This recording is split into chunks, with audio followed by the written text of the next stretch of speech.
Acclamons le Seigneur des Seigneurs.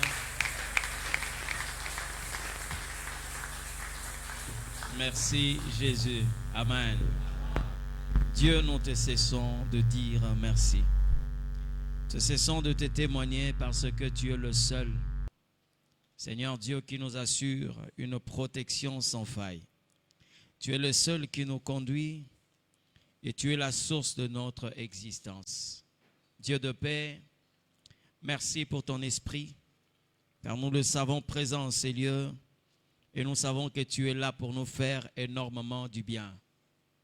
Bénis encore ces instants, patrouille ces moments et laisse que seul Jésus règne en ces lieux et que toute la gloire lui revienne. Dans le nom de Jésus, ainsi nous t'avons prié, nous disons Amen. Alléluia. Que l'Éternel Dieu nous bénisse abondamment. J'ai cru entendre quelqu'un dire gloire au Seigneur et acclamer pour la gloire du Tout-Puissant. Amen, amen.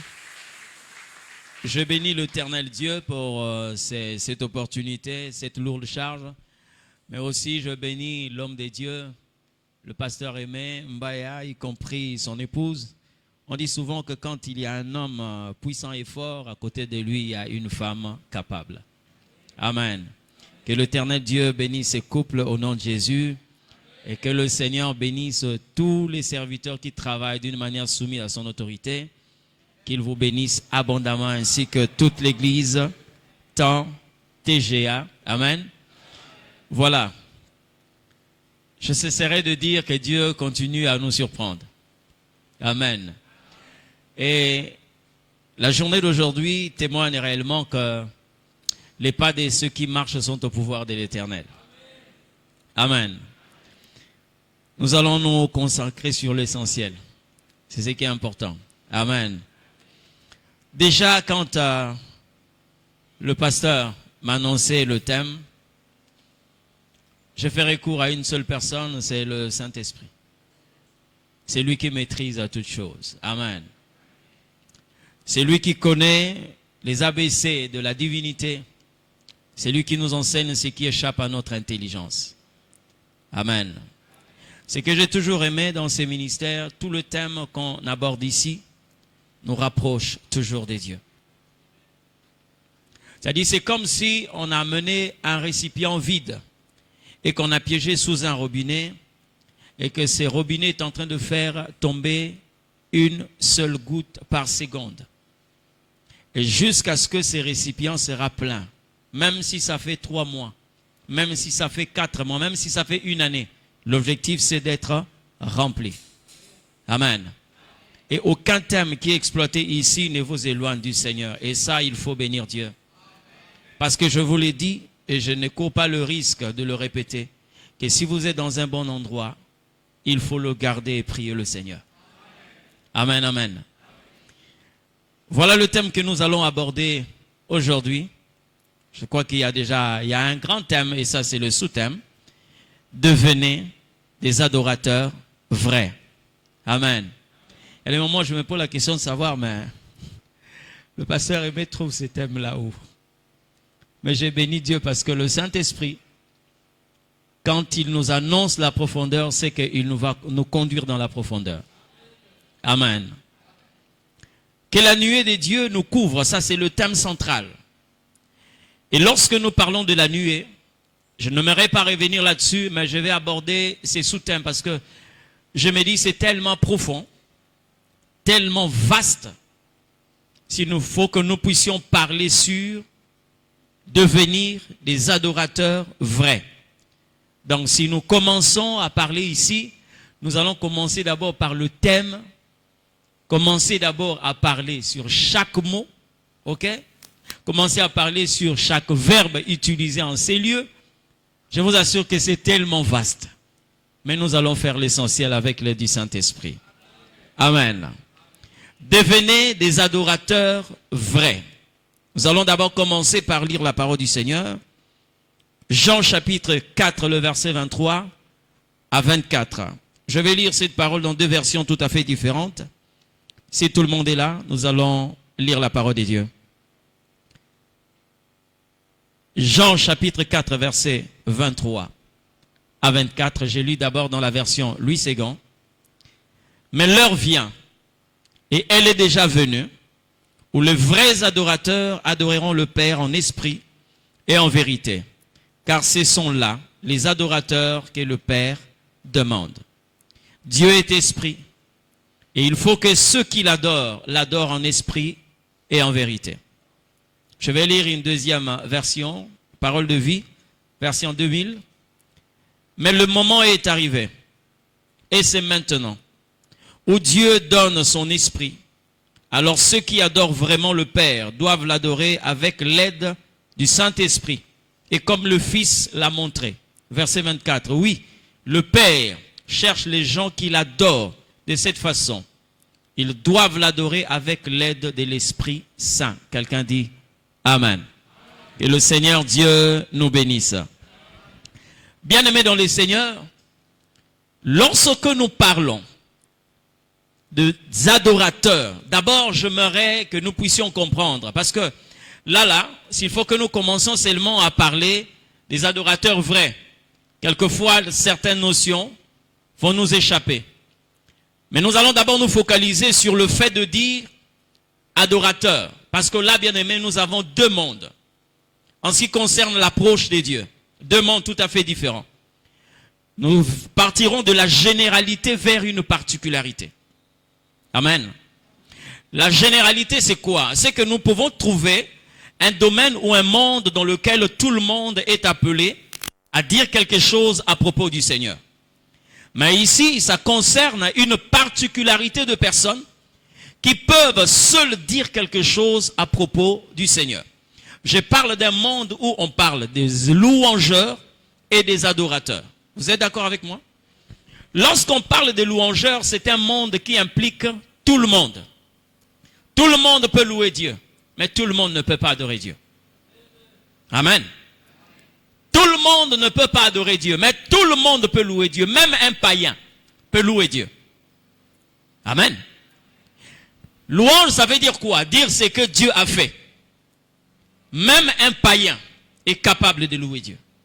C'est comme ça que la Bible est en train d'exiger dans le livre de Psaume 150 que tout ce qui respire loue l'Éternel. Même un animal peut louer Dieu. Vous comprenez ce que je dis? Tout ce qui respire, tout ce qui a souffle de vie, loue l'Éternel. Ça, c'est un monde qui intéresse tout le monde. Excusez-moi cette tautologie. C'est une matière qui intéresse tout le monde. Et Dieu oblige à tout le monde de le louer. Mais lorsque nous parlons de l'adoration, parce que c'est l'adoration qui enfante les adorateurs. Mais si vous êtes un bon lecteur de la Bible, vous allez vous rendre compte. Il y a un mystère que j'ai découvert une fois j'ai posé la question au Saint-Esprit et il m'a répondu. Vous prenez Genèse jusqu'à Apocalypse. Vous allez voir, on a écrit le mot adorateur. On a écrit le verbe adorer. Vous allez trouver ça dans la Bible. Mais le mot adoration ne se trouve pas dans la Bible. Vous êtes d'accord avec moi? Allez-y chercher de Genèse à Apocalypse. Il n'y a pas le mot adoration. Mais le mot adorateur, il y en a dans la Bible. Le verbe adorer, il y en a dans la Bible. Depuis l'Ancien Testament jusqu'au Nouveau Testament. Je pose la question au Saint-Esprit pour dire, mais pourquoi est-ce que il n'y a pas le mot adoration dans la Bible? Il dit, parce que là, il y a l'acteur, il y a le verbe et il y a l'acte. C'est-à-dire, lorsqu'on parle de l'acteur, l'acteur c'est l'adorateur. Amen. L'action, c'est l'adoration et le verbe, c'est adorer. Il dit, il est possible que vous puissiez trouver des adorateurs sur terre. Il est possible que vous puissiez voir des gens qui conjuguent le verbe adorer, mais l'adoration ne se passe pas dans le domaine physique. Vous comprenez ce que je dis? C'est-à-dire tout celui qui adore, tout celui qui pratique l'adoration, n'est pas dans le physique. Ce n'est pas dans l'humain. Amen. C'est comme ça que la première personne à qui Dieu a exigé l'adoration n'a pas fait chez lui, Abraham. Il a dit à ses serviteurs, restez ici. D'accord? Restez ici. Il a marché 3 jours de sa maison jusque là où il devait adorer Dieu. D'accord? Il dit, restez ici, moi et le jeune homme, nous irons là pour adorer. C'est-à-dire que l'adoration, c'est un voyage qui prend l'homme de l'humain jusqu'au divin, de la terre jusqu'au ciel. Amen. Et c'est là où on est en train de parler sur les acteurs. Mais pourquoi est-ce que on doit parler sur l'adorateur? Je reviens d'abord sur l'adoration. Écoutez-moi très bien. Bien-aimés dans le Seigneur. Cela, quand la Bible dit Dieu cherche, dites-moi un peu, qui est en train de chercher? C'est le Créateur. C'est lui qui a la possibilité de créer. Mais il est en train de chercher quelque chose que lui-même peut créer. Est-ce que vous comprenez un peu? Lorsque la Bible parle, conjugue le verbe chercher, nous sommes capables de chercher. Mais comment la Bible dit Dieu cherche de vrais adorateurs? Ça veut dire que l'adorateur vrai est une matière rare. Rare. Amen. L'adorateur est une matière rare. Pourquoi? Parce que dans l'adorateur, nous avons 3 dimensions. La première dimension, c'est être un adorateur. La deuxième, c'est être un faux adorateur. Et la troisième, c'est être un vrai adorateur. Écoutez-moi très bien. Les faux adorateurs, vous ne les trouvez pas dans le monde. Mais ils peuvent être dans l'église. Parce que Jésus n'a pas seulement parlé des adorateurs, mais il a parlé de vrais adorateurs. Ça veut dire, si vous êtes un adorateur, c'est que Dieu attend de vous, c'est de devenir un vrai adorateur. Qu'est-ce que l'adoration à la différence de la louange? Parce que l'adoration, c'est dire ce que Dieu est. Ça n'a rien à voir avec ce que Dieu fait. Parce que ce que Dieu fait est en relation avec ce qu'il a la capacité de faire. Mais l'adoration, j'ai dit la louange en relation avec ce que Dieu a la capacité de faire. C'est-à-dire quand je vois les vers, quand je vois les serpents, quand je vois les oiseaux, quand je vois le firmament, ça c'est ce que Dieu a fait. Et ça relève de la louange. Maintenant l'adoration ne se pratique jamais sans Dieu lui-même. Ce n'est pas dire ce que Dieu était. Mais l'adoration, c'est dire ce que Dieu est. Aujourd'hui, là, tel que nous sommes ici, quelqu'un peut vous dire, là vous êtes là, quelqu'un vous dit que j'ai vu le docteur est là, mais il est habillé en basin de couleur verte. Qu'est-ce que vous allez dire, vous qui êtes là? Hein? Mais je vous dis, ce qu'il dit là est vrai. Parce que hier, j'étais habillé comme ça. Ça va? Vous allez lui dire faux, pourquoi? Parce que vous n'êtes pas dans ce que j'étais hier, mais vous êtes dans ce que je suis aujourd'hui. C'est comme ça que quand il faut parler de l'adoration, il n'est pas question d'une expérience que vous avez eue avec le Seigneur. Un adorateur ne se contente pas de ce qu'il était avec Dieu hier, mais un adorateur cherche toujours Dieu là où il est. Un adorateur cherche Dieu là où il est. Un adorateur ne se confie pas à une dimension d'Emmanuel. Est-ce que c'est vrai? Non, non, tu n'as pas compris ce que je dis. Un adorateur, c'est vrai, Dieu est alpha et oméga. Il est le commencement et la fin. Mais un adorateur se confie à une dimension d'Emmanuel qui signifie Dieu avec nous. Parce qu'il a été au commencement, c'est vrai. Il le sera éternellement, c'est vrai. Mais maintenant, là, maintenant, l'adorateur, c'est maintenant. C'est comme ça que Jésus dit, l'heure vient et elle est venue. Nous sommes dans le maintenant de Dieu. Amen. Nous sommes ici, c'est vrai. Il y a des gens qui prient le Seigneur. Oui, je le confirme. Mais vous priez Dieu en tant que celui qui était avec vous hier ou celui qui est avec vous maintenant. Un adorateur bien-aimé n'a pas besoin de se mettre à genoux pour être en contact avec le Seigneur. Alléluia. Un adorateur, bien qu'il y ait une parole tirée dans la Bible, ne pourra jamais dire « Je lève mes yeux vers les montagnes, d'où me viendra le secours ». Tu n'as pas compris ce que je dis. C'est une parole qui se trouve dans la Bible, mais qui n'intéresse pas un adorateur. Vous savez pourquoi? Parce que David, quand il dit « Je lève mes yeux vers les montagnes, d'où me viendra le secours », il montre déjà la différence ou cet écart qui existe entre Dieu et lui. Il est en train de parler d'une époque où l'Éternel était sur son trône et les hommes étaient à terre. Mais la Bible dit que Jésus a fait cette promesse en disant, moi et mon Père, nous viendrons, nous demeurerons en toi. Un adorateur n'a pas le temps de s'intéresser à ces passages de Jérémie 33, verset 3. Ça va te scandaliser ce que je t'ai dit, mais c'est la vérité. Parce que ça, c'est le monde de la particularité, ce n'est pas la généralité.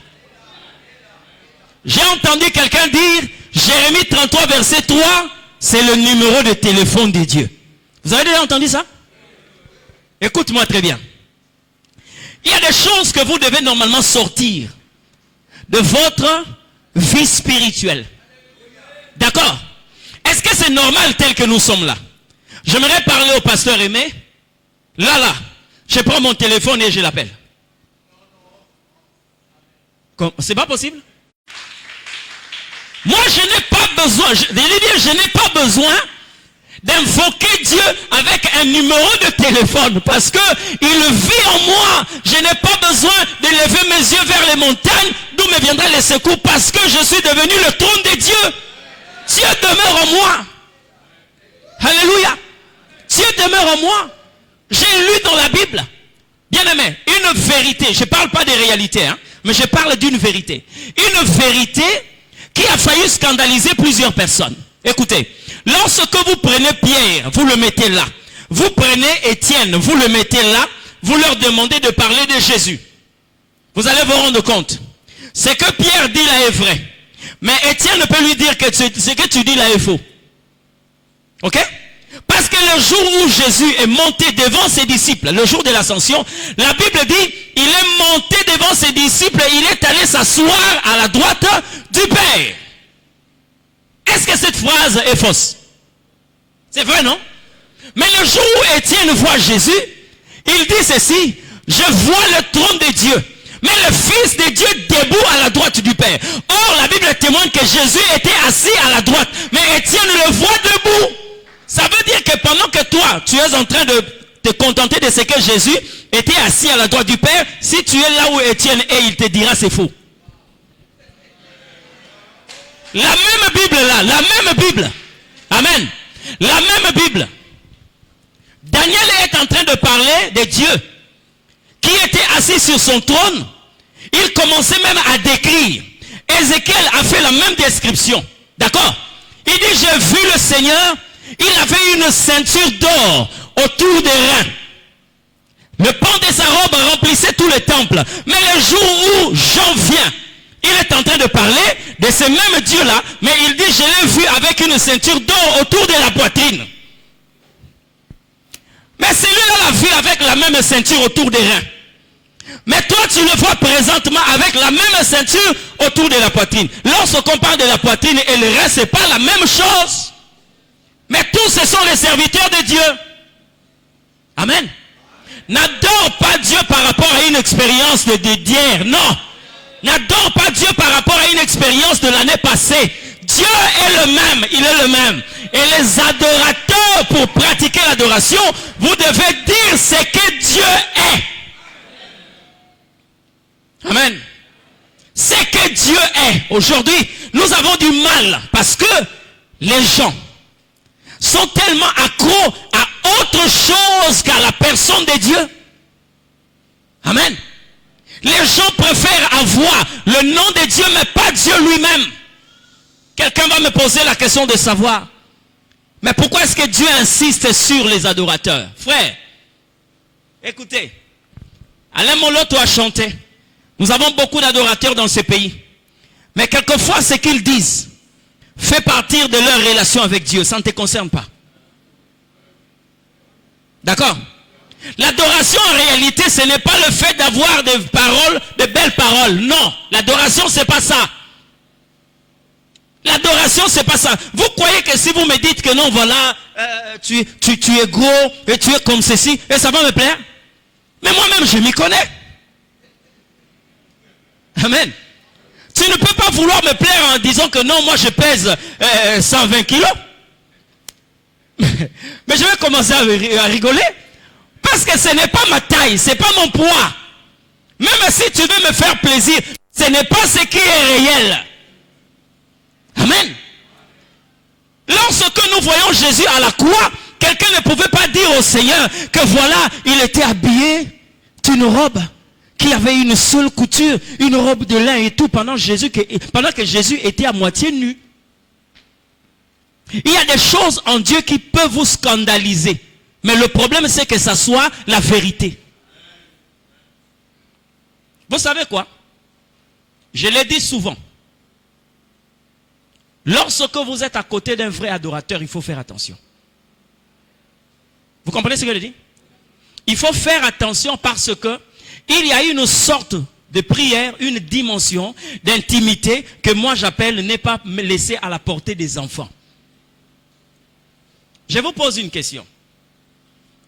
Est-ce que quelqu'un peut dire à Dieu, je t'aime pas? Quelqu'un peut dire ça au Seigneur? Non. Est-ce qu'il vous est déjà arrivé dans la vie de sentir que vous avez perdu l'amour que vous avez pour le Seigneur? Il vous est déjà arrivé? Mais un adorateur va le dire au Seigneur. Mais si vous êtes là, vous serez scandalisé. Vous vivez ces choses, mais vous ne pouvez pas les déclarer. D'accord? Vous vivez ça. À un certain moment, vous vous rendez compte que vous n'avez plus cet amour-là que vous avez pour le Seigneur. Mais dites-moi un peu, quand vous n'aimez plus le Seigneur tel que vous l'avez aimé avant, mais pourquoi ne pas le déclarer? Parce que la Bible dit, l'amour de Dieu est répandu dans nos cœurs par le Saint-Esprit. C'est lui-même qui nous donne cet amour qui nous permet de l'aimer. Quand vous sentez qu'il y a une sécheresse, il y a une pénurie de cet amour, un véritable adorateur va le déclarer. Et vous serez scandalisé quand il dit au Seigneur, est-ce que tu sais que je t'aime pas?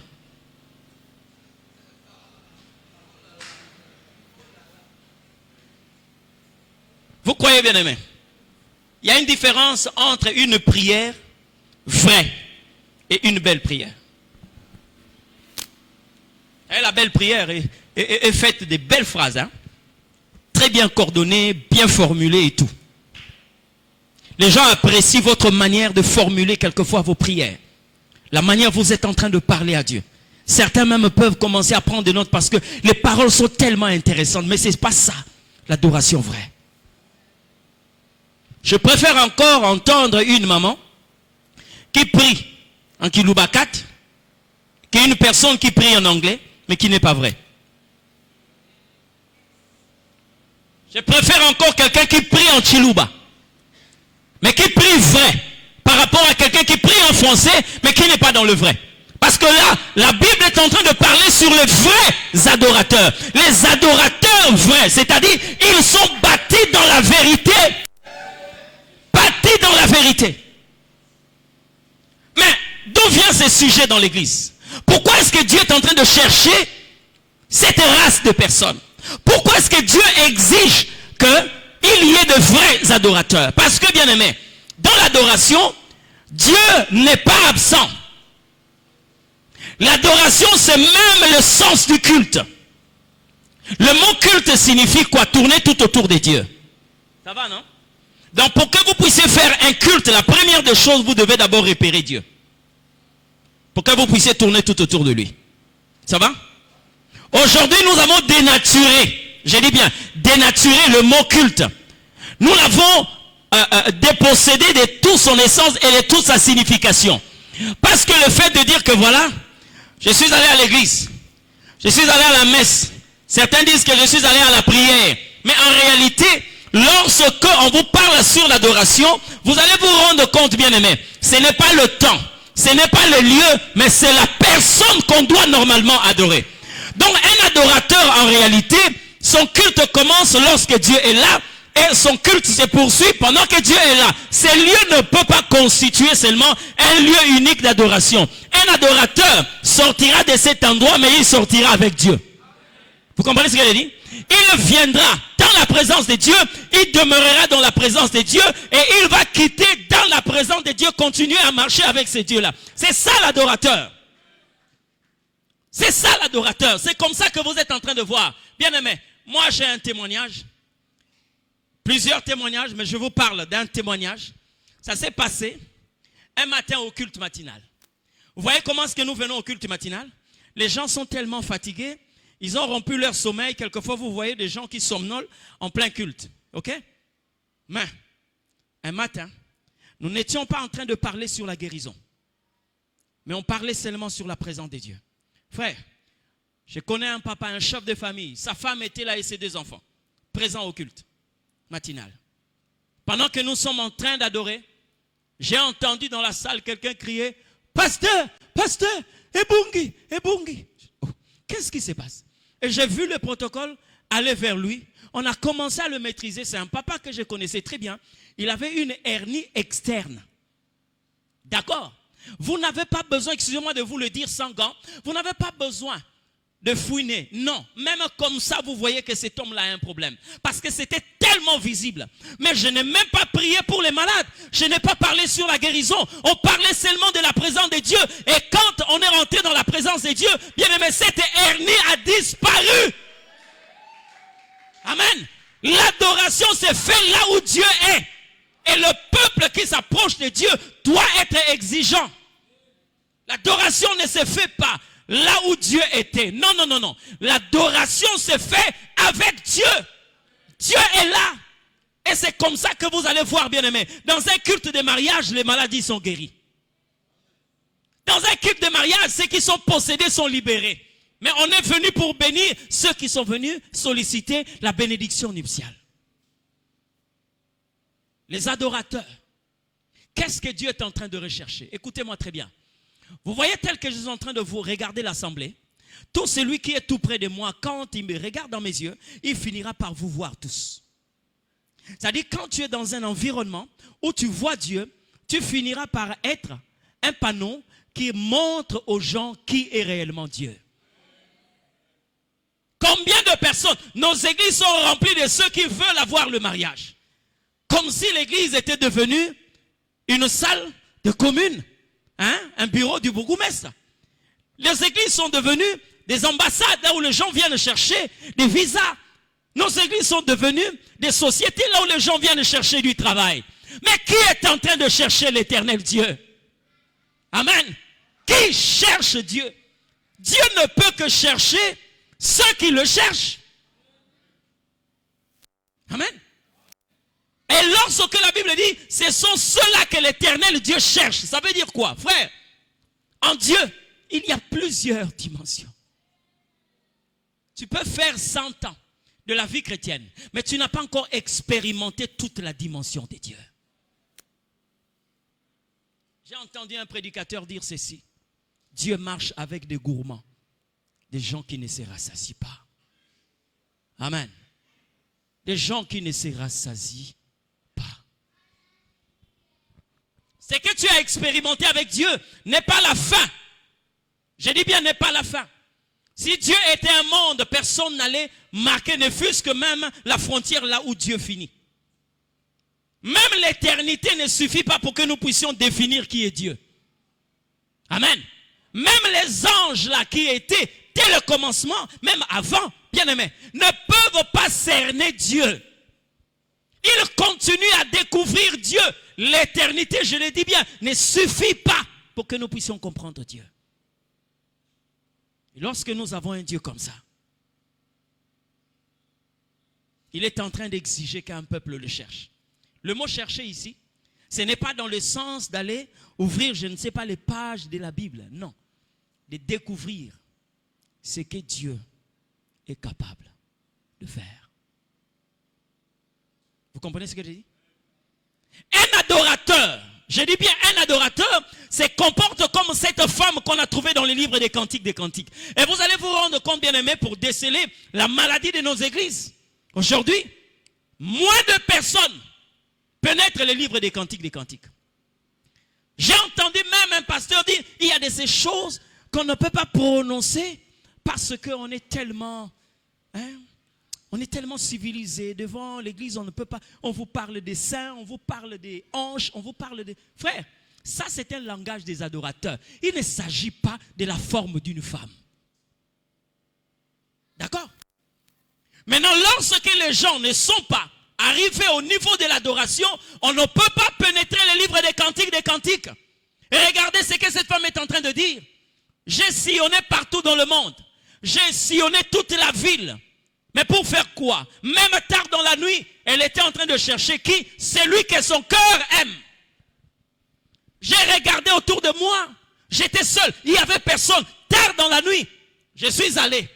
Je dis bien, je suis allé chercher dans la ville. J'ai cherché celui que mon cœur aime. J'ai posé la question aux gardes de la ville. Est-ce que vous avez vu celui que mon cœur aime? Est-ce que vous connaissez la ville dont on parle? Je trouve bizarre quand les gens veulent parler de démons. Ils trouvent des démons dans la Bible. Or, bien aimé, nous pouvons avoir le même passage de la Bible, mais quand toi tu cherches des démons, moi je cherche Dieu. Amen. Est-ce que vous avez lu avec moi, le Seigneur a dit aux Juifs que vous sondez les Écritures, croyant trouver quelque chose au-dedans d'elles, or ces Écritures parlent de moi. Amen. J'ai été scandalisé le jour où le Saint-Esprit m'a fait savoir en disant que la Bible, Dieu est partout. Comment c'est possible? Il dit Dieu est partout. Et ce jour-là, j'étais en face d'un seul verset de la Bible. J'ai commencé un voyage que je n'ai pas fini. J'ai dit, je sais que là, au commencement, Dieu créa le ciel et la terre. Il me dit, où est Dieu? J'ai dit ici. Au commencement, Dieu créa. Il dit, non, tu es parti trop loin. Mais c'est ici le mot Dieu. Au commencement, Dieu créa. Non, recule. Au commencement. C'est-à-dire, je comprends que Dieu, c'est le commencement. Il dit, non, tu es parti trop loin, recule encore.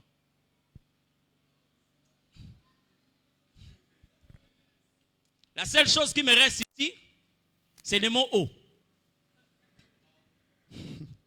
Dieu me dit, tu es parti trop loin, recule encore. J'ai dit donc ici, ce qui me reste ici, c'est la lettre A. Et il me dit, c'est la première lettre de votre alphabet. Dieu commence par là. Alléluia. Un adorateur, je dis bien un adorateur, lui il cherche Dieu. Mon frère, lorsque la femme pose la question aux gardiens de la ville, oui, il y a des gardiens de la ville, nous sommes les gardiens de la ville parce que le Seigneur nous a établis. Mais lorsque vous venez devant les gardiens de la ville, pose-leur la question, est-ce que vous avez vu celui que mon cœur aime? Parce que moi, si je n'ai pas vu Dieu, je ne peux pas te conduire devant celui que je n'ai pas vu. Soyez exigeants même auprès de nous. Amen. Soyez exigeants même lorsque vous êtes en face de nous. Parce que si moi je me perds, je peux aussi t'égarer. Mais les véritables adorateurs, quand ils viennent, ils demandent où est celui que mon cœur aime. C'est comme ça que vous verrez dans le temple d'Israël. Dans le temple d'Israël, il y avait un sacrificateur qui avait perdu Dieu, mais une femme qui a trouvé le Dieu que le sacrificateur avait perdu. Tu n'as pas compris ce que je dis. Je parle de la mère de Samuel. Élie qui était là comme responsable de cette église-là, n'avait plus Dieu. Mais une femme est venue dans l'église où était sacrificateur Élie. Elle a trouvé Dieu que le sacrificateur Élie avait perdu.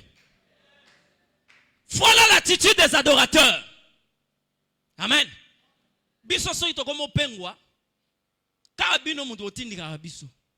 Avance, papa. Vous verrez quelqu'un qui vit dans le péché, qui vit dans le mensonge, dans tout ce que vous pouvez qualifier aujourd'hui comme péché, mais vous trouverez des gens qui disent Amen dans son église. Vous trouverez quelqu'un dont même les païens sont en train de comprendre que Moto Abungin est là, mais vous trouverez une église pleine même à l'extérieur. Amen. Mais s'il y avait des ânes dans une telle église, elles allaient exiger la présence de celui que son cœur aime. Amen. L'adorateur vrai, c'est qui?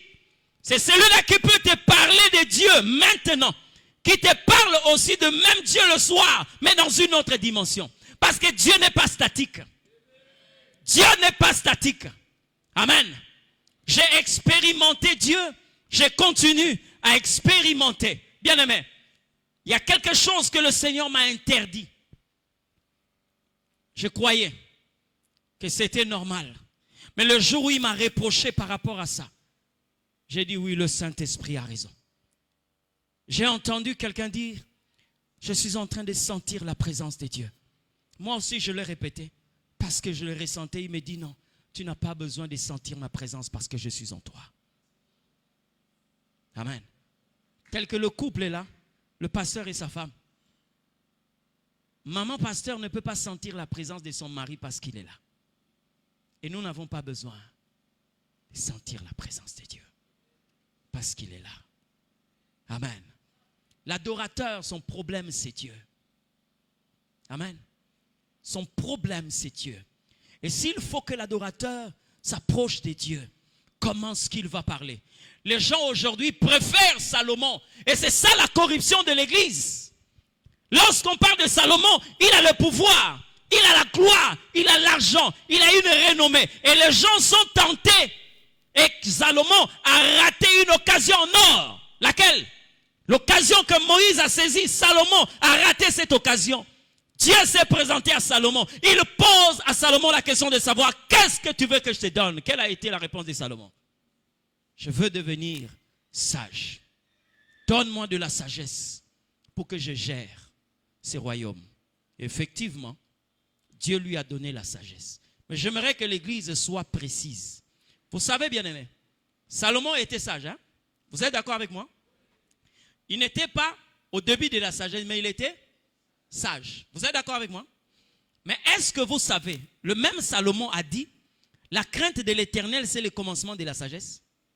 Mais lui n'était pas au commencement, il était sage. Mais comment il n'a pas marché dans la crainte de Dieu?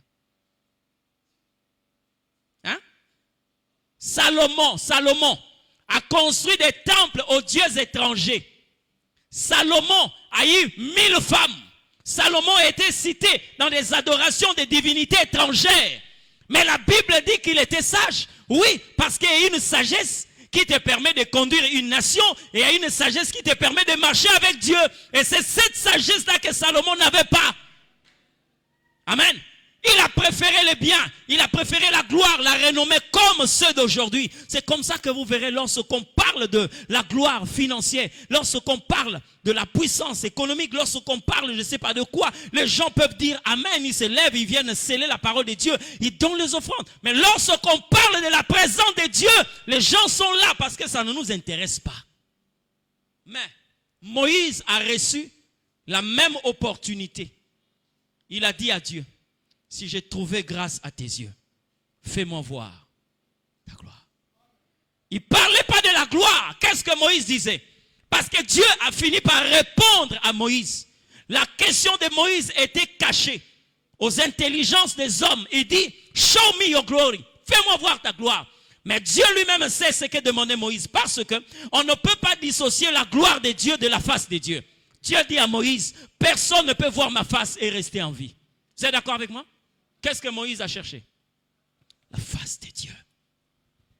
Nous sommes dans une génération où dans l'église, les gens peuvent chanter. Mais qui veut voir la face de Dieu? Les gens cherchent la main de Dieu, mais moins de personnes cherchent la face de Dieu. Mais écoute-moi très bien. Ceux qui cherchent la main de Dieu peuvent ne pas voir la face de Dieu. Mais ceux qui cherchent la face de Dieu verront toujours la main de Dieu. Parce que dans la description de la divinité, la main de Dieu est toujours proche de sa face.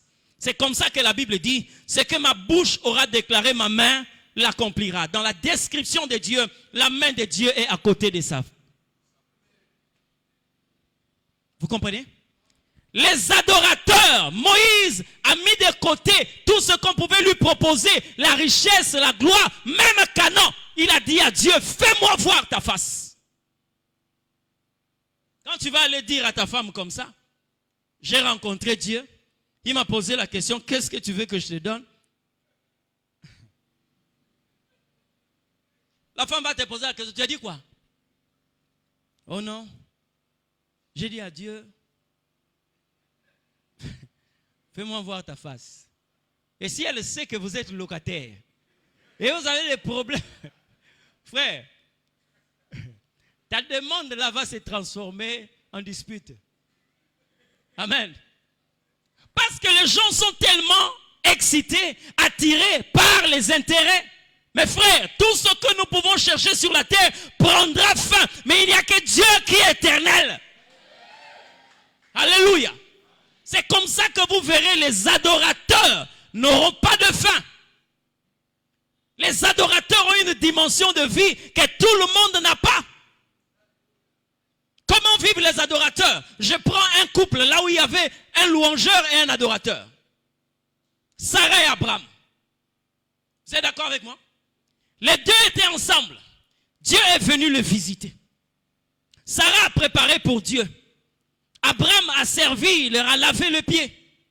Mais quand Dieu a dit, l'année prochaine à la même époque, tu embrasseras un fils, Sarah a arrêté sa relation dans la marche avec Dieu. Elle s'est arrêtée là. Parce qu'elle a entendu parler d'Isaac, alors là, mon rêve s'est accompli. Dieu, tu peux partir. Quand l'Éternel Dieu se lève pour partir, Abraham dit, non, non, moi je t'accompagne. Mais Sarah est restée parce qu'elle a reçu gain de cause, la promesse d'avoir Isaac. Mais Abraham a dit non. Même si tu lui donnes Isaac, mais moi je serai avec toi. Il a continué à marcher avec l'Éternel et arrivé à un moment, Dieu dit, cacherai-je à Abraham? Cacherai-je à Abraham ce que je veux faire à Sodome? Mais là, Sarah n'a pas entendu ça. Pourquoi? Parce qu'elle est restée dans la dimension d'Isaac. Mais Abraham a continué avec le Seigneur Dieu. Vous ne pouvez pas tolérer, je ne prie pas pour que le Seigneur Dieu puisse permettre de telles choses dans mon couple. Et j'ai toujours dit à ma femme, j'ai béni Dieu parce qu'il y a des moments, quelquefois, c'est elle qui me fait savoir ce qui peut arriver. Amen. Comment dans un même lit, Dieu dit à Abraham, sors de ta maison. Mais la femme continue à dormir. C'est là où j'ai béni Dieu. Moi, je ne suis pas fils de Sarah. D'accord? Moi, je suis fils d'Abraham. Parce que lorsque Dieu dit à Abraham, lève tes yeux, regarde, qu'est-ce que tu vois? Abraham dit, je vois les étoiles. Dieu n'a pas dit, telle sera votre postérité. Mais il dit, telle sera ta postérité. Pendant que Dieu parle à Abraham, Sarah dort. Mais pourtant, les deux étaient au même endroit. Aujourd'hui, la chrétienté est devenue comme la relation que Zachée avait avec les sycomores. Zachée et les sycomores étaient au même endroit. Jésus était là. Le sycomore est là, Jésus est là, Zachée est là. Quand Jésus dit à Zachée, descends, Zachée descend, il part avec Jésus, mais le sycomore reste là. Vous savez quoi? Parce que le sycomore s'est dit, je me nourris ici. Hein? J'ai déjà planté mes racines, j'ai pris seulement que Dieu continue à m'envoyer la pluie. Oh, il ne sait pas que celui qui est parti là, c'est plus que la pluie. Si on peut être nourri par une pluie naturelle, mais il y a une pluie éternelle, c'est la personne de Jésus. Il est l'eau de vie. Et Zachée est descendu du sycomore. Frère, j'aimerais te donner un conseil. Sépare-toi avec tous ceux qui n'ont pas le même intérêt spirituel que toi. Nous étions ensemble. C'est moi qui l'avais même aidé à voir Jésus.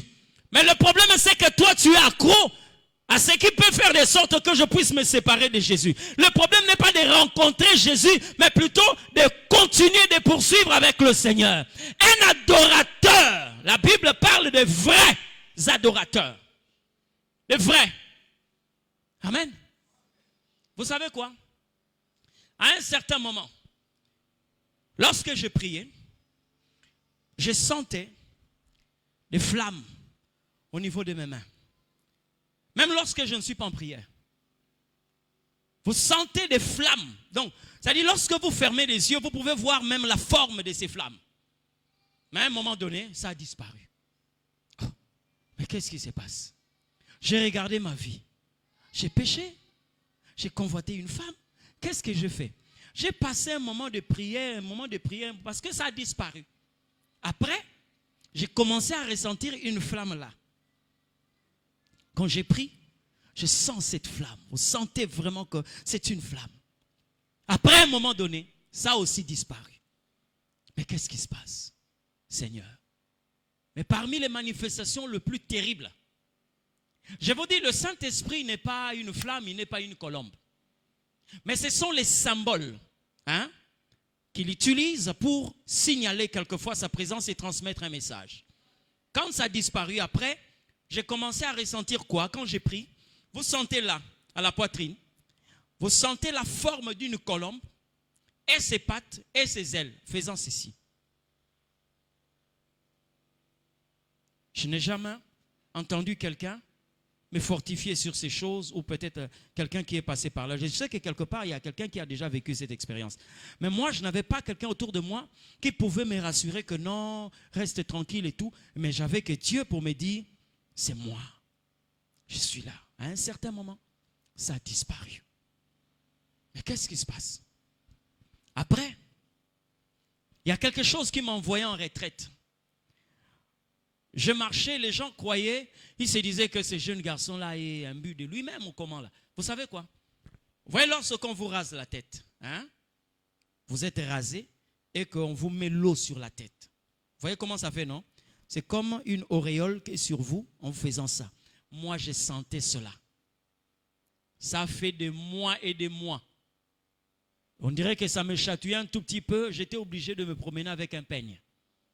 Mais les gens qui ne connaissaient pas ce que je vivais me prenaient pour un homme imbu de lui-même. Et je faisais quelquefois 5 mètres, je dois me peigner les cheveux. 6 mètres, 10 mètres, 20 mètres, je dois me peigner les cheveux. Une façon de me gratter, mais c'était compliqué. Après, ça a disparu. Lorsque ça a disparu, ça m'a poussé en prière. Je suis allé moi-même prier. J'ai regretté même cette retraite-là. Je dois vous le dire ouvertement. J'ai fait 4 jours, j'étais en train de prier. Et le Seigneur m'a dit, ne sois pas prisonnier de mes manifestations, Dieu se déplace.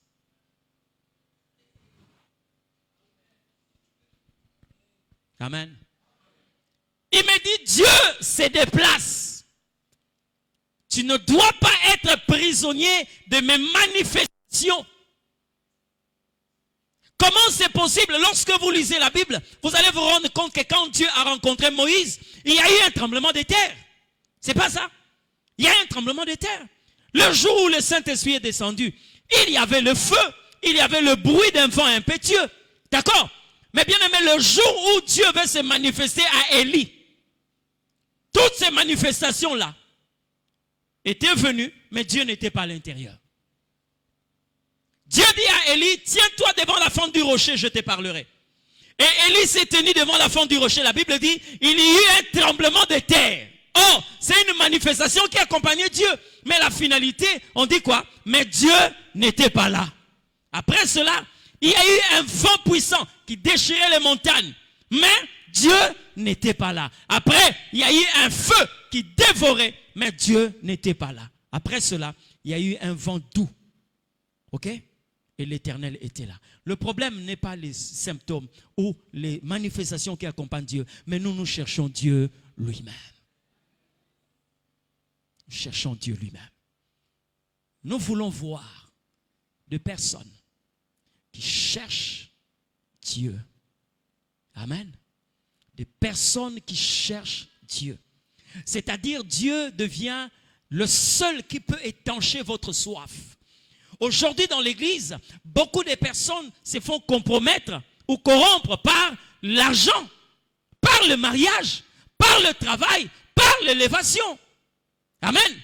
Pourquoi est-ce que tu as cessé de chercher Dieu que tu cherchais avant? Parce que tu es arrivé là où tu voulais arriver. Et je l'ai dit souvent, la chose que tu cherches en Dieu, c'est ce qui va déterminer la fin de ta course. Tu viens ici pour le mariage, une fois marié, tu vas commencer à avancer des raisons. Tu cherches le travail. Pasteur, il y a des choses quelquefois, vous voyez quelqu'un qui était chaque jour à l'église, à un certain moment, lorsque vous l'appelez, il vous dit que papa, c'est le travail. C'est le travail. Je me pose la question de savoir, est-ce que Dieu a péché pour qu'il t'ait donné le travail? Et quand je viens, je suis tellement fatigué que je ne peux même pas arriver à l'église. À un certain moment, il commence les dimanches et après, il disparaît. La chose qu'il cherchait en Dieu a déterminé la fin de sa course. Mais les adorateurs, les vrais adorateurs, je me rappelle des serviteurs, les 2 serviteurs de Jean, qui ont dit à Jésus, Seigneur, montre-nous où tu vis. Jésus leur dit, venez. Ils sont venus. Mais la phrase qui m'intéresse, c'est de savoir, après, il demeure avec le Seigneur. Mais pourtant, il cherchait là où Jésus vivait. C'est comme quelqu'un qui veut connaître ma maison. Et quand tu vois ma maison, Je crois que ta soif est étanchée. D'accord? Vous pouvez répartir.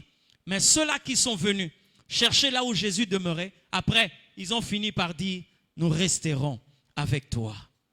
Alléluia. Dites-moi un peu, sur le mont de la transfiguration, il y avait des boutiques là-bas? Sur le mont de la transfiguration, est-ce qu'il y avait des femmes là-bas? Le mont de la transfiguration, il y avait quoi? Qu'est-ce qu'il y avait là-bas? Mais qu'est-ce qui a poussé Pierre à dire au Seigneur, il est bon que nous demeurions ici. Il est bon que nous puissions demeurer ici. La preuve que tu n'es pas là où tu étais avant. Regarde seulement la manifestation de tes dons. Ce qui se faisait avant, aujourd'hui tu es où? Hein? La relation avec Dieu pour certaines personnes est devenue comme un habit qu'on a acheté lorsqu'on était encore mince. Mais aujourd'hui, lorsqu'on prend du poids, cet habit n'est pas pour vous. C'est propre pour une autre personne. Parce que tu ne peux plus le porter. Amen. Dieu est devenu comme ça pour certaines personnes. Il est devenu tellement petit par rapport aux responsabilités qu'on a présentement. Et on a abandonné un Dieu voulant peut-être atteindre l'excellence, la gloire, la percée. Mais on a perdu le Dieu qui nous a pris là où nous étions. Amen. Il y a des gens qui sont en train de prier, mais que Dieu est en train de chercher. Parce que dans la présence de Dieu, tu es inexistant. Le diable peut laisser quelqu'un venir à l'église, mais l'empêcher d'entrer dans la présence de Dieu. Ce qui fait notre force, c'est la présence de Dieu. Pourquoi aujourd'hui il y a des gens qui viennent avec des maladies, qui repartent avec des maladies? Pourquoi? Est-ce que pour attendre la guérison, il faut seulement que nous puissions avoir une convention de guérison? Une croisade de guérison? Non, le problème n'est pas ça. Ton problème, c'est que tu n'accèdes pas dans la présence de Dieu. Tu viens à l'église comme bâtiment, comme édifice, mais la présence de Dieu, non. Amen. J'ai longuement parlé sur cette femme qui était courbée. Quel a été son problème? Mais la Bible dit qu'elle avait l'habitude de monter à la synagogue. D'accord? Mais une synagogue là où il y avait le siège du Messie, mais le Messie n'était pas là. Mais le jour où elle est entrée dans la présence de Dieu, le Messie lui-même était là. Nous n'avons pas entendu cette femme prier pour son cas. Nous n'avons pas entendu cette femme dire au Seigneur, jette le regard sur ta servante. Mais la Bible dit, Jésus l'ayant vu, la redressa. Ma soeur, la plus grande stratégie que l'ennemi a montée contre les hommes, c'est de leur empêcher d'accéder dans la présence de Dieu. C'est comme ça que vous allez voir lorsque vous avez un rendez-vous divin, lorsque vous devez être au culte, avant que vous puissiez vous lever pour aller au culte, il y a toute une batterie de choses qui commencent à traverser votre esprit. C'est le loyer, la rentrée des enfants. Vous comprenez un peu? Beaucoup de choses pour que vous puissiez venir dans la présence de Dieu chargé. Et même lorsque vous êtes en train de chanter, c'est la bouche qui chante, mais le cœur est ailleurs. Comment c'est possible que quelqu'un qui est en pleine prière peut commencer à surveiller son téléphone? Comment vous expliquez ça? Dites-moi un peu.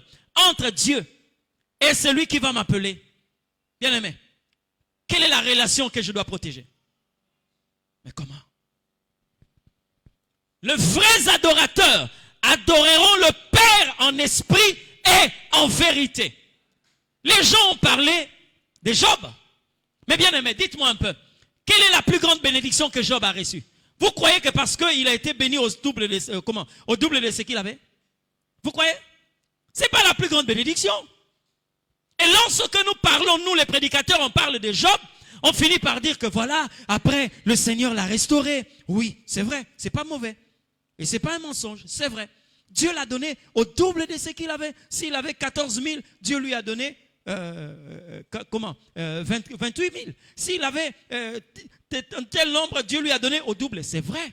Et Dieu lui a donné même des enfants qui étaient plus meilleurs que les premiers enfants qu'il avait perdus. Mais la plus grande bénédiction de Job, ce n'est pas en termes d'argent, moins encore en termes de brebis, de bétail. Non, lui-même il est dit. Il dit quoi? Mon oreille avait entendu parler de Dieu, mais mon œil l'a vu. C'est-à-dire là où est maintenant Job, il est capable d'adorer Dieu parce que son œil a vu l'Éternel. C'est la plus grande bénédiction que reçoit Job. Les vrais adorateurs. Amen. Mais nous sommes aujourd'hui dans l'église. Nous avons beaucoup de Bartimée, des gens qui entendent parler de Dieu, mais qui ne sont pas capables de le voir. Amen. Bien-aimés, je vais vous dire quelque chose. Lorsqu'on vous parle de Jésus, que quelqu'un a vu Jésus, vous imaginez ça comment? Selon vous. Lorsque quelqu'un dit, moi j'ai vu le Seigneur, j'ai vu Jésus dans sa gloire, selon vous, vous imaginez quoi? Essayez un peu d'imaginer un peu comment il peut être. Il est scintillant, hein? Glorieux. Il a porté une robe éclatante. Il est ceci. Mais est-ce que vous savez que moi j'ai vu Jésus en pantalon et en chemise? Je vous pose la... C'est lui. Et quand je me suis approché, je le regardais. Et il a commencé à me parler. Et j'ai compris que c'était Dieu en personne. Il avait un sourire qui restaurait l'homme. Il avait un sourire, des paroles qui étaient rassurées. C'est comme si le temps n'existait pas. Mais parce qu'il y a des gens qui imaginent Dieu, oui, avec une robe, avec des longs cheveux, avec... Vous voyez un peu? Et c'est ça, cette chrétienté d'illusion, d'imagination. Mais or, Dieu n'est pas ce que nous imaginons. L'adoration commence lorsque tu es nourri par la soif de voir Dieu. Amen. J'ai entendu des gens dire que voilà, moi je suis en prière, hein, je vais faire 7 jours de prière, moi je vais faire 40 jours de prière. Dieu n'est pas impressionné par le nombre de jours que vous prenez pour la prière.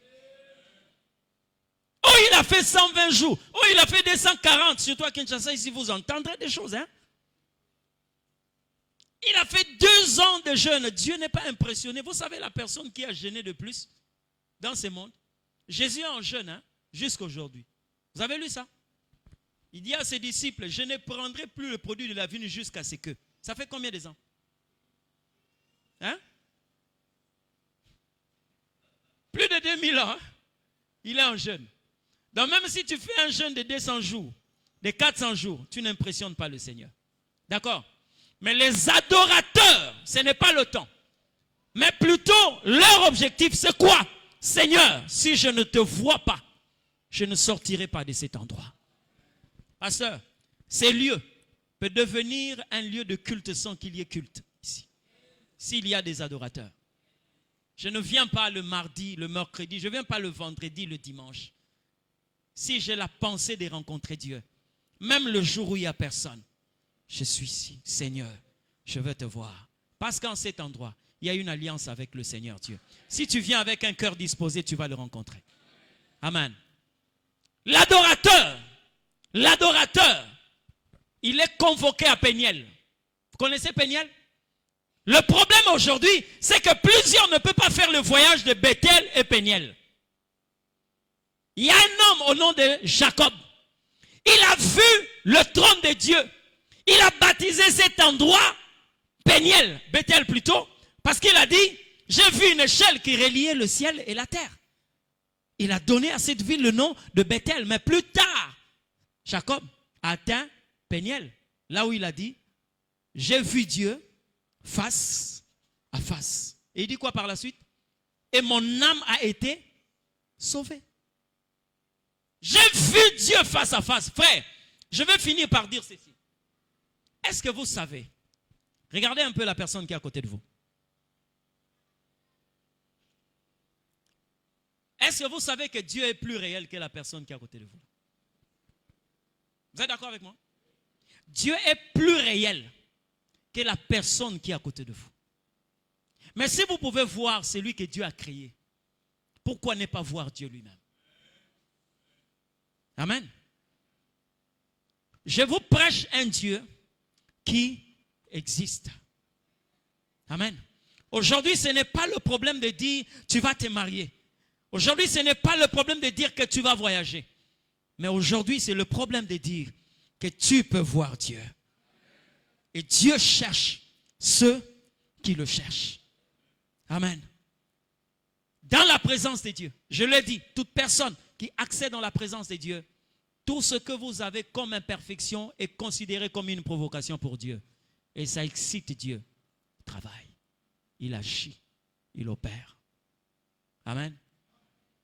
Nous ne devons pas voir des personnes qui sont comme des gens ordinaires. L'Église est une cité des hommes et des femmes mystérieux. Tout simplement parce que ils ont Dieu en eux. Vous comprenez ce que je dis? Est-ce que quelqu'un peut croire ce que le Seigneur est en train de dire? Peut-être c'est le français qui nous limite. Quelqu'un a déjà entendu Dieu dire, je vous ai dit que vous êtes des dieux. Vous connaissez le mot que le texte original a utilisé pour ne pas parler du français. Là où le français parle des dieux. Vous savez quel mot? C'est la première appellation des dieux dans la Bible. Le Seigneur a dit, je vous ai dit que vous êtes des Elohim. Le mot Elohim émane du Créateur. Dieu lui-même a sorti cette phrase. Vous êtes des Elohim, mais vous mourrez comme les fils des hommes. Or, la force d'un Elohim, c'est de posséder le grand Elohim. Vous comprenez ce que je dis? Là où vous êtes là où nous sommes, ici, là, Dieu est prêt à se manifester. Nous sommes devenus tellement charnels que nous ne sommes pas capables de voir un Dieu esprit. La Bible dit, Dieu est esprit. Amen. Est-ce que quelqu'un peut me donner le nombre de personnes qu'on a ici? Même si le protocole peut dénombrer ces gens. Mais le nombre des esprits qu'on a ici, personne ne peut le compter. Amen. Personne ne peut le compter. J'aimerais dire à quelqu'un, ce soir, si tu sors sans voir Dieu, c'est que tu as raté cette journée. J'étais en train d'enseigner dans un auditoire, le pasteur, dans une séance enseignement sur la divinité. Il y a un pasteur qui était captivé par le témoignage que j'ai eu à donner, l'expérience que j'ai vécue avec le Seigneur. Et il m'a dit, docteur, depuis ces jours, j'étais en train de dire au Seigneur, Dieu, si ce que cet homme Dieu dit, si ce que cet homme de Dieu dit est vrai, moi aussi je vais te voir. Moi aussi je vais te voir. Je lui ai dit, moi aussi, la seule chose qui m'a excité, d'aller en présence de Dieu pour le chercher, c'est parce que la Bible a écrit, après la résurrection de Jésus, il se fait voir à plus de 500 frères. Et le Saint-Esprit m'a dit, le nombre n'est pas clôturé. 1 million, c'est plus de 500. 4 millions, c'est plus de 500. Même toi, tu peux être compté parmi ceux qui ont vu Jésus. Et ça me suffisait d'aller en prière. Quand je suis parti en prière, j'ai prié. Je vous assure que je ne pouvais pas vous parler tel que je parle là. Parce que j'étais à sec pendant plusieurs jours et j'avais même des plaies ici. Parce que j'étais désaltéré. Mais ce n'est pas là où Dieu s'est révélé à moi. Il m'a dit seulement, c'est fini. Un homme de Dieu est venu de la brousse où j'étais. Il m'a dit, Dieu m'a dit de venir t'aider à transporter ce que tu avais. Qu'est-ce que j'avais? J'avais la Bible. J'avais une natte. Mais ça devenait comme cette chair. Parce que j'étais en jeûne pendant plusieurs jours. Et Dieu l'a envoyé pour m'aider à transporter la Bible et cette natte. Et j'ai compris que le temps était fini. C'est arrivé à la maison. J'ai pris quelque chose parce que le premier jour de pouvoir prendre ce qui était lourd, j'ai pris une petite bouillie et j'ai pris un bouillon de légumes et tout, c'était fini. Là, je suis à la maison. Et pourtant, de l'autre côté, là-bas, j'étais à la Belle Étoile. Je ne mangeais rien, je ne buvais rien. Et c'est là où je vois le ciel ouvert. Et il m'a dit, je suis vivant. Je suis vivant. Je suis vivant. Et parle de moi aux hommes. Ça suffisait pour que ce pasteur-là, lui aussi, aille en prière. Mais qu'est-ce qui s'est passé? Il dit, ces jours-là, j'étais seul. Ma femme était à l'église en nuit de prière avec des mamans.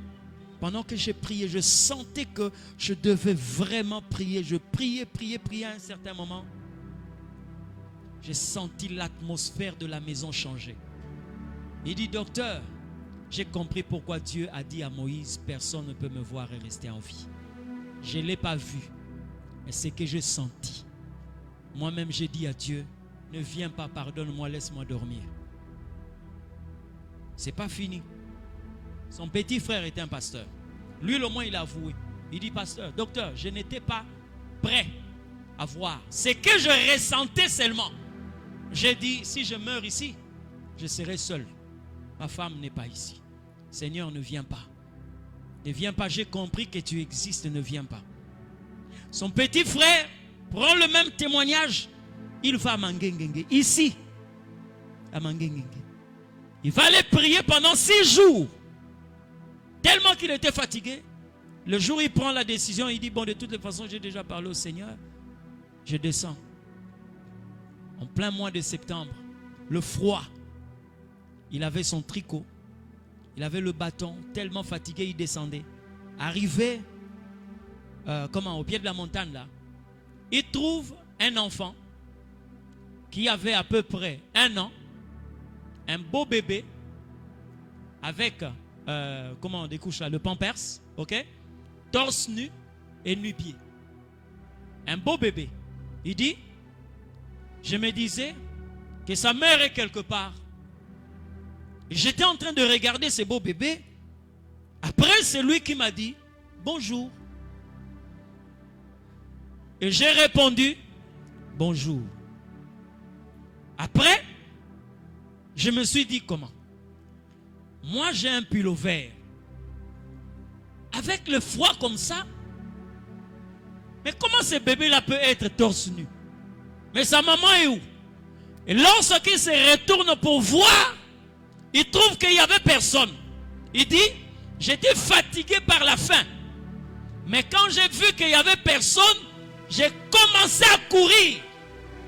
C'est comme quelqu'un qui avait mangé. Et j'ai entendu une voix qui m'a dit, mais toi tu m'as dit que tu veux me voir, tu fuis pourquoi?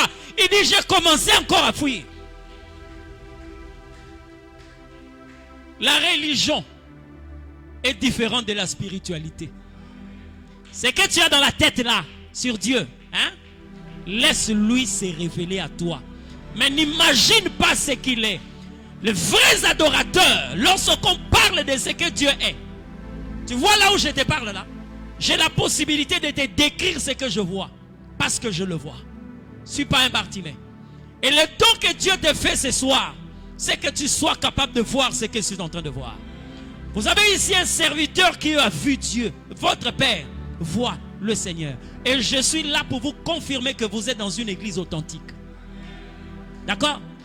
Donc, le cadeau que Dieu te fait maintenant là, c'est que tu sois capable de le voir. Et c'est là que tu commandes la dimension d'un véritable adorateur.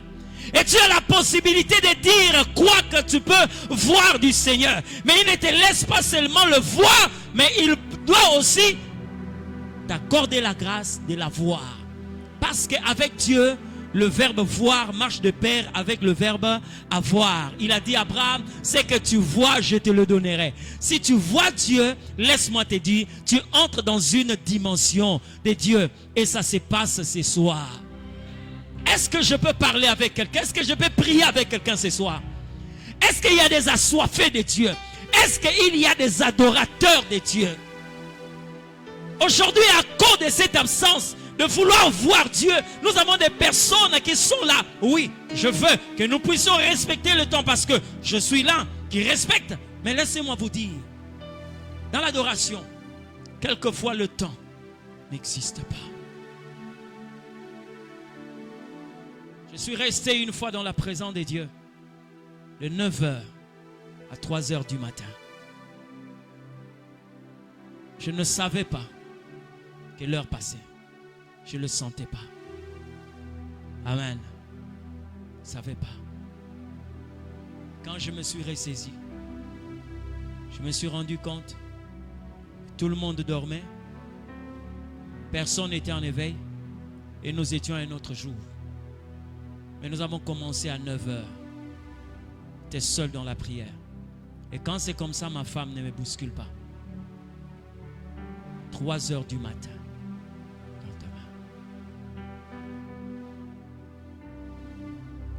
Lève-toi là où tu es.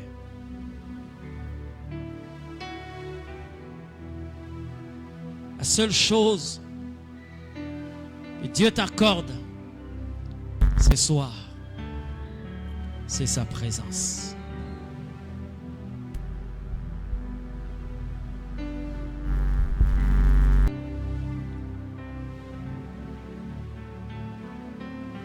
Lorsque je regarde ce thème, lorsqu'on dit devenez des adorateurs vrais, le verbe devenir révèle un autre acteur. Parce que quand l'ange est venu, il dit à Marie, le Saint-Esprit survenant sur toi et tu deviendras. Lorsqu'on parle du verbe devenir, ça veut dire qu'il y a la fin d'un processus et le début d'un autre. Tu dois cesser d'être ce que tu étais. Mais l'Éternel te fait passer par une autre dimension où tu deviens ce que tu devais devenir. Des vrais adorateurs. J'aimerais que ce soir que tu saisisses cette opportunité de voir Dieu. J'ai entendu parler de toi, Seigneur, et j'aimerais te voir.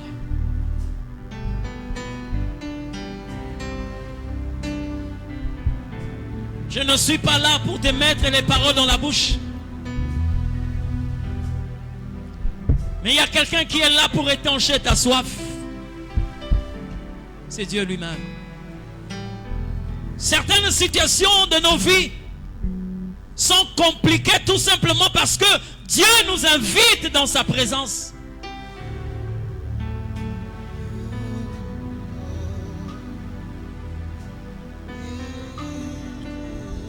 Merci, cher Saint-Esprit de Dieu.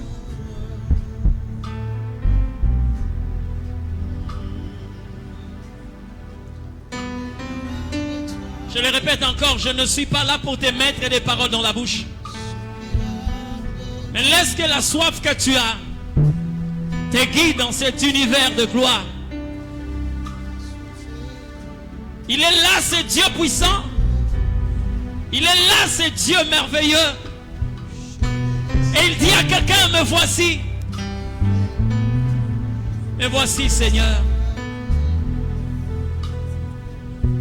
Me voici, créateur de l'univers.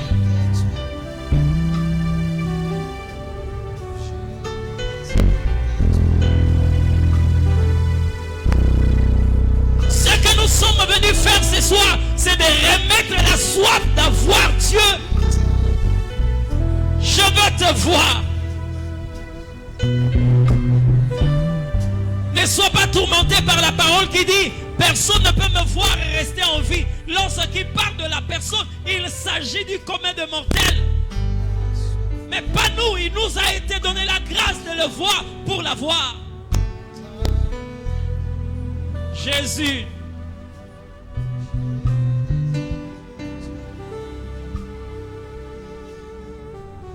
Merci Seigneur.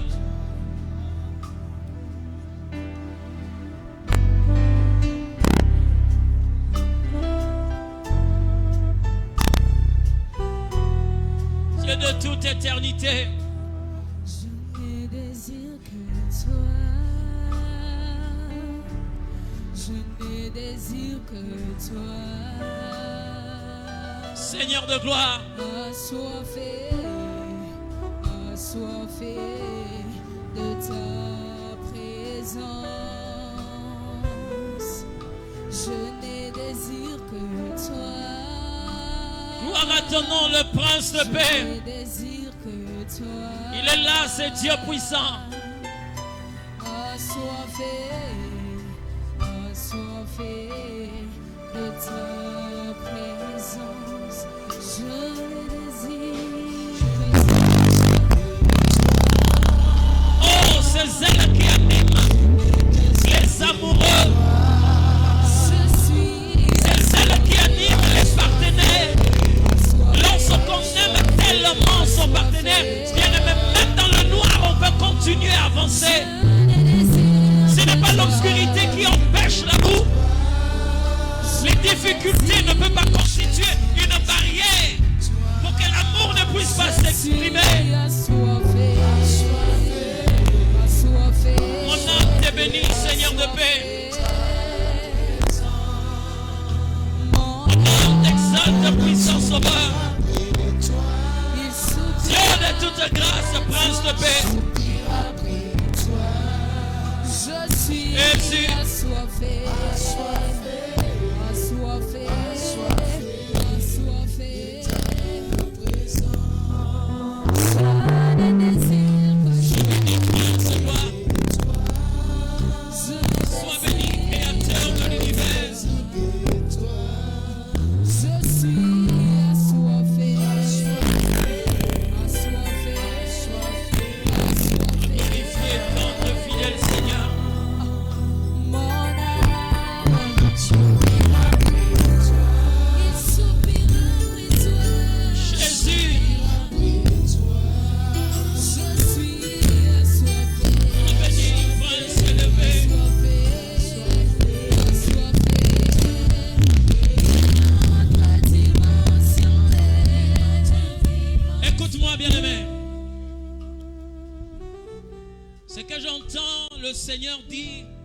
Je te le transmets.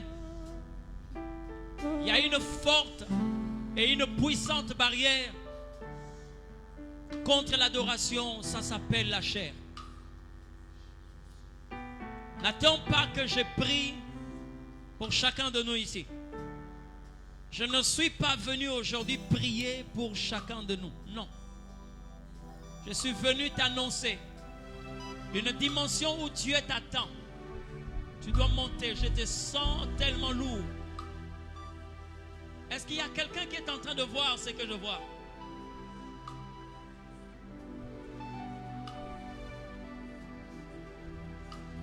Nous sommes en train de parler sur la nuée. Et cette nuée en ces lieux,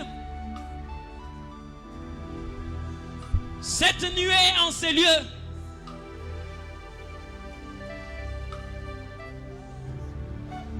la rencontre de ce soir est considérée comme une maternité de Dieu. Donc une maternité qui accouche de Dieu. Une maternité qui accouche ceux qui doivent voir Dieu et permettre aux hommes de voir Dieu. Ce n'est pas une garantie des affaires. C'est que tu vas ramener ce soir. C'est Dieu. Alors prie le Seigneur Dieu. Prie le Seigneur. Je vois des personnes dans ces lieux. Toi, tu n'as pas perdu le travail. Tu n'as pas perdu les relations. Mais ce que tu as perdu, c'est Dieu. Perdre la soif de Dieu, c'est perdre Dieu lui-même. Gloire à ton nom, le prince de paix. Gloire à ton nom, le puissant sauveur. Nous voulons par la grâce de Dieu réaliser l'adoration vraie. Nous ne voulons pas parler d'un Dieu qu'on nous a raconté. Nous ne voulons pas parler des dieux que nous avons vus dans le passé. Nous ne voulons pas parler d'un Dieu imaginaire. Où es-tu, créateur de l'univers? Il n'y a pas le temps de lever les yeux pour regarder en haut pour dire Seigneur descends. Mais il est au milieu de nous. Ce qu'il te dit, c'est que tu puisses le voir.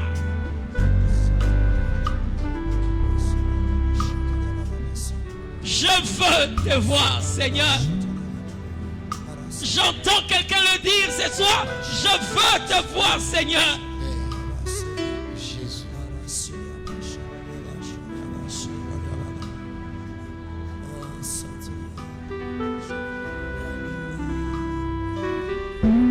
En commençant par le chant. Oui, il y a une différence entre adorer ce que nous ne connaissons pas et adorer celui qui est. Oh, ma prière ce soir, une nouvelle dimension de grâce soit répandue sur chacun de nous. Que les lunettes de Dieu te soient données au nom de Jésus. Que les écailles qui t'empêchent de voir le grand Elohim tombent dans le nom de Jésus. Oui, je te vois venir. Je te vois venir. Je te vois venir. Bien-aimé, lorsque la soif est là, peu importe, même quand la musique n'est pas, la soif elle-même te dirige vers Dieu. Tu n'as pas besoin que le prédicateur soit là. La soif elle-même te dirige vers celui que tu cherches. Jésus.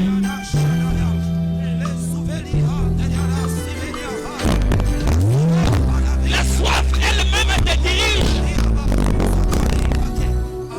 La soif elle-même t'oriente.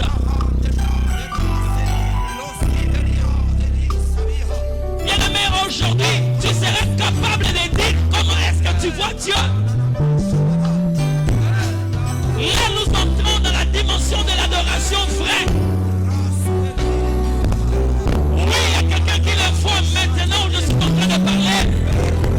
Il y a quelqu'un que Dieu est en train de circoncire au niveau de ses yeux pour qu'il voie Dieu.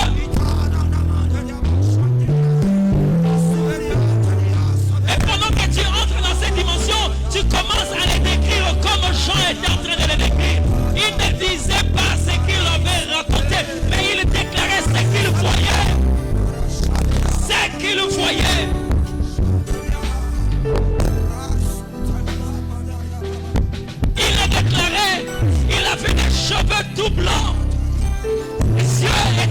des flammes de feu. Une langue sortait de sa bouche comme une épée à double tranchant. Oh, il avait des vêtements tout blancs. Jean était en train de parler. Non, ce qu'il imaginait, mais ce qu'il voyait. Oh Seigneur, je le vois à l'œuvre ce soir. Je le vois en train de circoncire les yeux de certaines personnes pour nous accéder à une adoration véritable.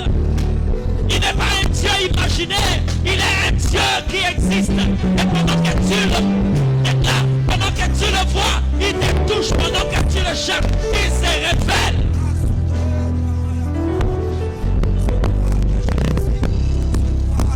Regarde la nuée de Dieu.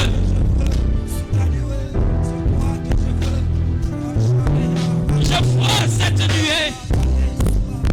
Un Seigneur, accorde-nous, Seigneur Dieu, conduis-nous, grand Dieu, conduis-nous.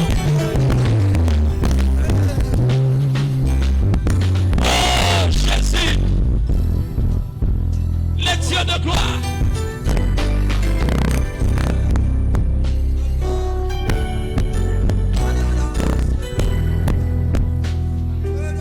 Gloire à ton nom, le Prince de paix.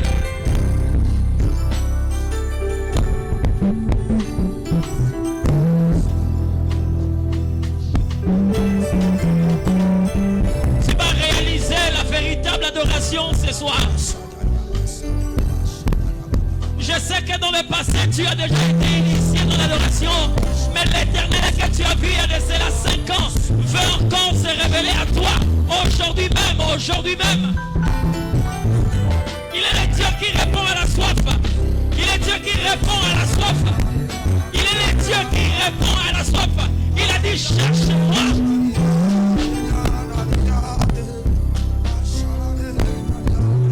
Cherche l'Éternel tandis qu'il est là.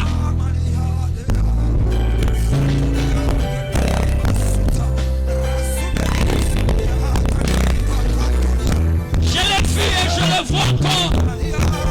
Je l'ai vu et je le vois encore. Je l'ai vu et je le vois encore.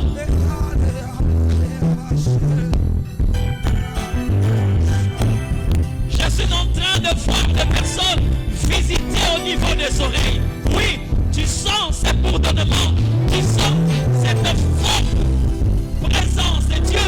Tu vis cela, mais laisse-moi te dire, encore arrivé là où Dieu t'attend. Aujourd'hui, ce n'est pas d'écouter. Aujourd'hui, c'est de voir Dieu. Gloire à ton nom, le Prince de paix. Gloire à ton nom, le puissant Sauveur.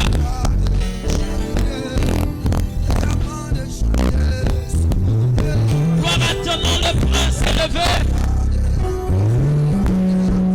C'est dont nous avons besoin, c'est ta présence. C'est dont nous avons besoin, Seigneur, c'est ta présence. C'est dont nous avons besoin, c'est ta présence, Seigneur. Jésus.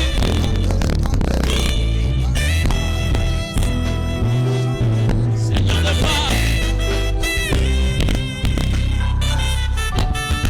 Seigneur de paix.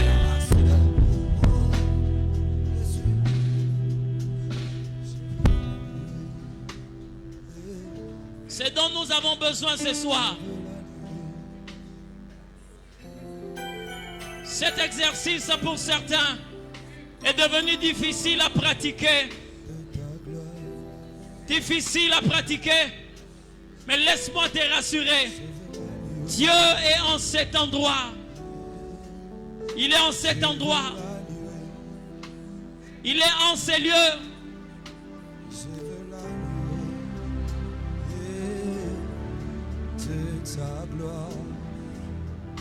Bien-aimé, aujourd'hui, il est vrai que je suis en train de voir des personnes qui voient beaucoup de choses. La dimension de ce soir, c'est que tu vois là. Tu peux voir des grandes visions, mais ne t'arrête pas là. L'objectif aujourd'hui, c'est de voir Dieu en quittant la maison Pendant que j'étais en train de prier, il m'a dit, je suis disposé à me révéler. Je ne t'ai pas parlé pour remplir seulement ton calepin. Je ne t'ai pas parlé pour remplir le bloc-notes. Mais je t'ai parlé pour ce peuple de TGA. Dites-leur que je suis prêt à me révéler. Je me ferai voir à celui qui veut me voir. Je veux la nuée de ta gloire. Tu es notre roi. Je veux la nuée.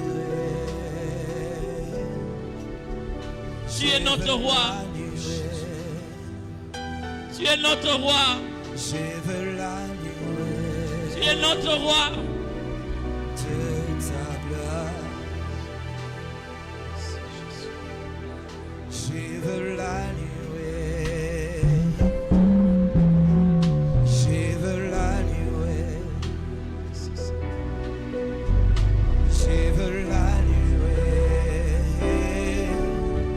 De ta gloire. Tes deux mains.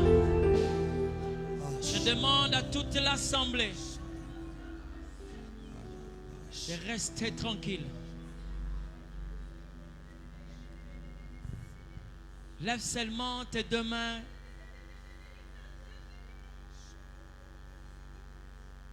Tes deux mains sont levées.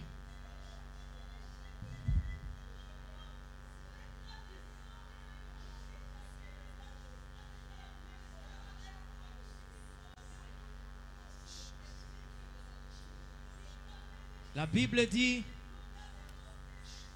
que toute la terre fasse silence, car l'Éternel est dans son saint temple.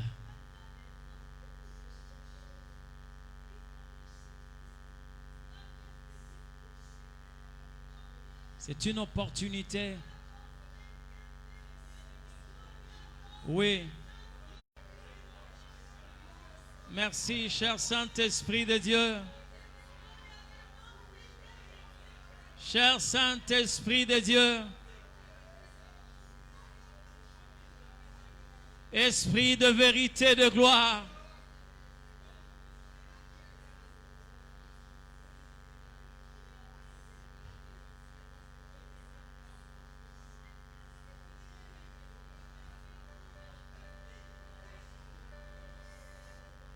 Esprit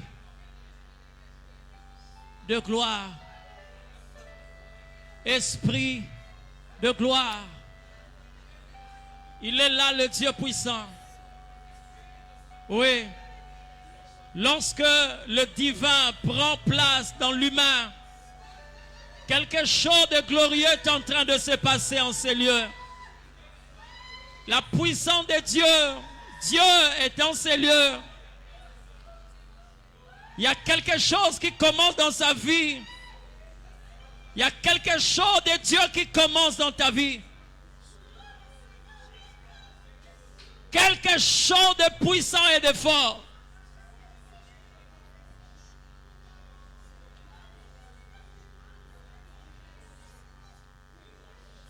Ce que tu es en train de voir là, ce que tu es en train de voir là, c'est la dimension de Dieu. Tu verras celui qu'on appelle le grand Dieu. Tu le verras. Celui qu'on appelle le grand Dieu. Il est celui dont je te parle là. Ce n'est pas un homme qui te parle, mais c'est Dieu qui est en train de te parler.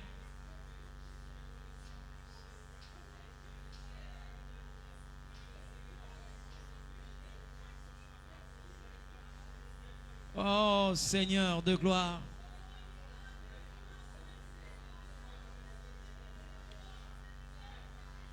Je suis en train de voir une main qui est en train de sillonner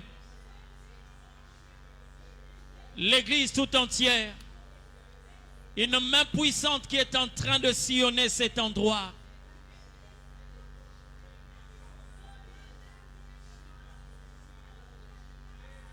Même les petits enfants ne sont pas épargnés.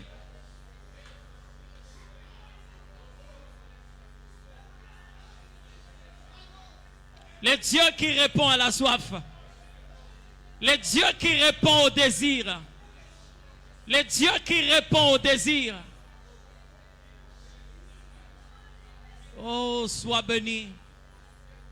Sois béni. Ne sois pas distrait, ne sois pas distrait.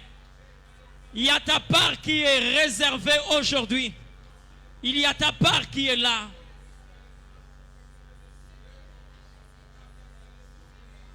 J'ai un message particulier pour les chantres. Vous qui êtes là, écoutez-moi très bien. Ne loupez pas cette dimension de grâce. Je suis en train de voir Dieu dans la vie de plusieurs, dans ce ministère que vous avez aimé tant et que vous avez embrassé.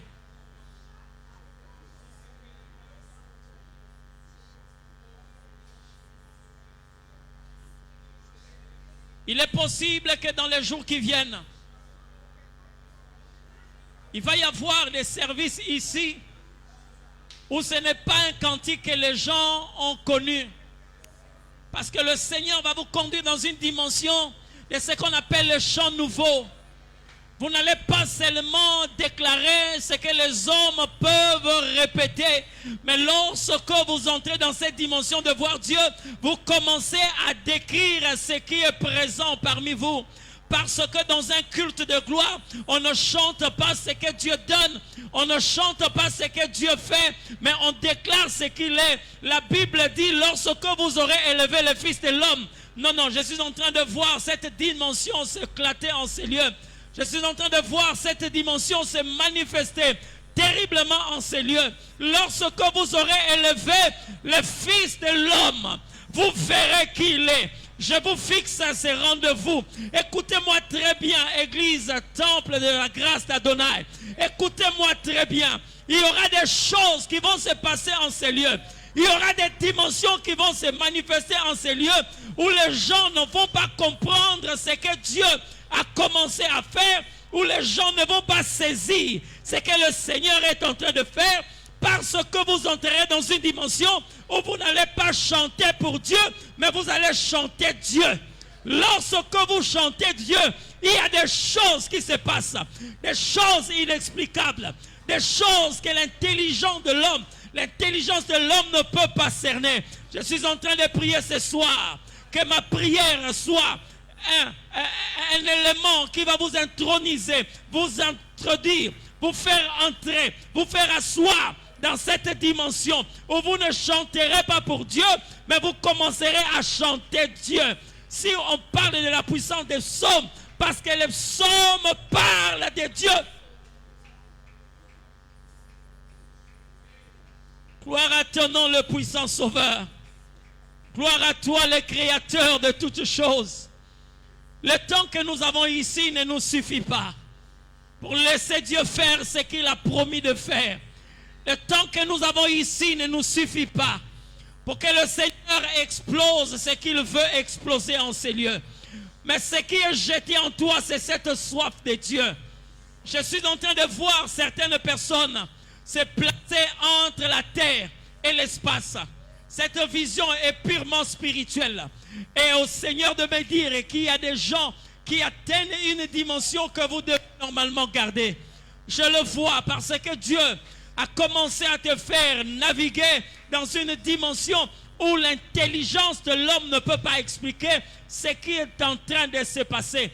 Alors saisis cette opportunité et stabilise-toi dans cette dimension de grâce. Il y a tellement de choses. Il y a tellement de choses que je vois. Tellement de choses. Bien-aimé, ne regarde pas celui qui est à côté de toi. Ici, il est en train de toucher les dispos. Il est en train de toucher les assoiffés. Il répond à la soif de quiconque. Oh Dieu de toute grâce. Dieu de toute grâce.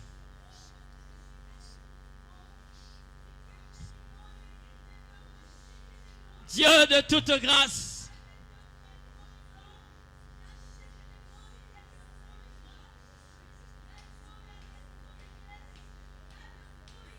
Saint-Esprit de Dieu, Ramabosharia.